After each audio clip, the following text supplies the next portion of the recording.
word in those days. So they called themselves liberals, and it caused this entire mess we have to confront ourselves today. This renaming themselves as liberals does not make them liberals. They are not, usually. Sometimes in very small degree. So they want to be called liberals. And because the left is so powerful, they got away with this theft of the name, and the real liberals have to call themselves classical liberals. And they usually side with the right, because they have to side with someone. They are pushed away from the left usually. Although the Democratic Party, the left-wing party in the US, also has among its ranks some real liberals.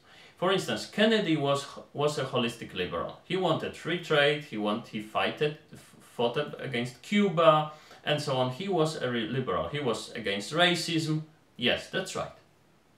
He was liberal. He was perhaps the last holistically liberal democratic president of the United States. With Clinton, for instance, I would have some reservations, but he shared with the world, internet, the military operation system with the world. That's very transparency, information, very liberal, very liberal. Transparency is always liberal. So he was liberal, but his wife, she's not liberal. When Clinton wanted to fight Serbia, because Serbia was torturing people, Hillary was against.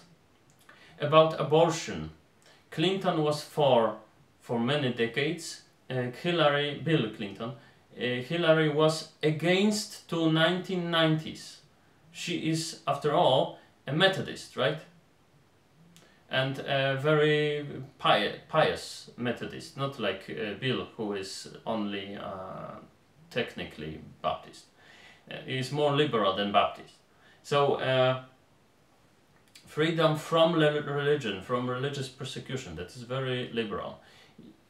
If you regard religion as something more than a private matter to be decided by the individual, you have no chance of being liberal. Liberal always thinks religion is your choice, your individual preference. It's a private matter, never to be taken to the political sphere, never. And never to categorize people to good or bad according to politics. So, for instance, according to religion. If you take Hillary Clinton against Donald Trump, who is more liberal? The chaos is made by the word liberal. There are liberals in the Democratic Party, and there are classical liberals who support Trump sometimes. Then they are in Republican Party. So who is liberal? Maybe both. Let's see. Hillary Clinton.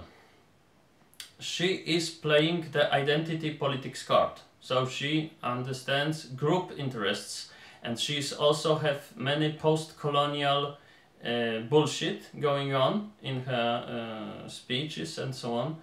She is not representing the individualistic approach. She's not colorblind. She is color-oriented.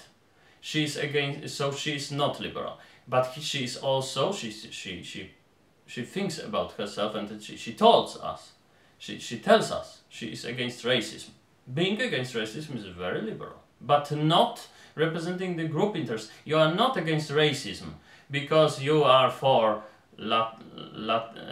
Latinos, or because you like blacks. You are like Clinton. To be liberal, you must be against racism because racism is bad. That's all. Okay, so because it's individualistic, you must judge the person by her deeds, not by the color of the skin. Of course, that's liberalism. So to a very small extent, Hillary Clinton is liberal when it comes to abortion and comes to being against racism. Yes. But she is for regulations, she's for etatism, for a huge role played by the state in the economy, and so on and so on. And she also played the identity politics card and group interest card. So she's like in 2/7 liberal, right? Okay, let's take Trump.